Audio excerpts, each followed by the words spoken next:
এই আমলটা যদি আপনি যথা নিয়মে পালন করতে পারেন, ইনশাআল্লাহ বৃষ্টির মতো আপনার ঘরে বরকত আসবে। আপনার ইনকাম যদিও অল্প হয়, আপনার ইনকাম যদিও সামান্য হয়, তারপরেও আপনার ঘরে বৃষ্টির মতো বরকত আসতে বাধ্য। আপনি বরকতে ডুবে থাকবেন, সেই বিষয়ে চূড়ান্তভাবে হাদিস ও কোরআন থেকে আপনাদেরকে আমি আলোচনা শোনাবো ইনশাআল্লাহ। সুতরাং ফার্স্ট টু লাস্ট ভিডিও দেখবেন, না টেনে না কেটে, কারণ আমার প্রত্যেকটা কথা আপনার জীবনের জন্য অতীব জরুরি থেকে জরুরি হবে ইনশাআল্লাহ। যে ব্যক্তি ঘরে ঢুকলো বিসমিল্লাহ বলল না, তার ঘরে কখনো বরকত আসলেও বরকত থাকবে না।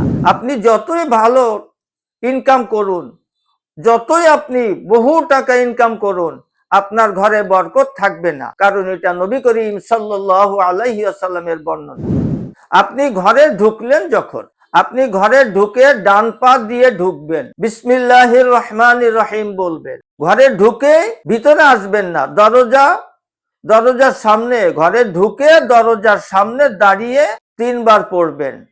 আপনি তো সর্বপ্রথম ঘরে ঢুকলেন বিসমিল্লাহির রহমানির রহিম বলে, তারপরে ওখানে দাঁড়িয়ে যান, বিসমিল্লাহ সহ সূরা ইখলাস 3 বার পড়ুন, যেটা আমরা কুলহু সূরা বলে জেনে থাকি। বিসমিল্লাহির রহমানির রহিম, কুল হুয়াল্লাহু আহাদ।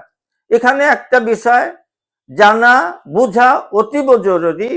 কুল হু আল্লাহু আহাদ অনেকে বলে, এটা মারাত্মক ভুল, অর্থের বিকৃতি হয়ে অনেক সময় ঈমান চলে যাওয়ার উপক্রম হয়।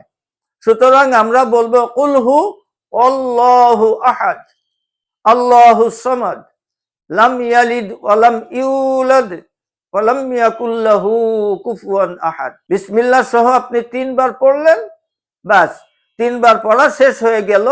তখন আপনি ঘরে আপনার যে কাজ, যে রুমে যাওয়া, সেই কাজগুলি করলেন।